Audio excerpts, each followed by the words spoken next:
Welcome to Kenton's videos. Enjoy the video. Park on a level surface, set the parking brake, and disconnect the negative battery terminal to prevent electrical shorts. Gather tools, a 1/2-inch drive, 15 mm socket, breaker bar, and a new drive belt sized for your Ford Focus. Photograph the belt routing or note the diagram under the hood so you can reproduce the path exactly.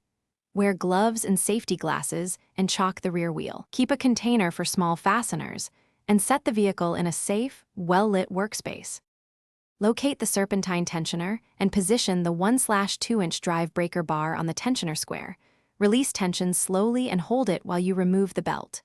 Release tensioner using a 1/2-inch drive breaker bar on the tensioner square. Slip the belt off the alternator or accessory pulley first, then work it free from the crank and idler pulleys.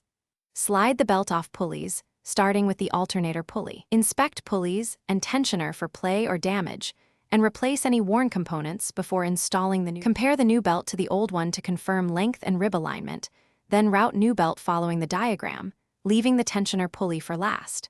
Use your fingers to work the belt onto each pulley so ribs sit correctly in grooves.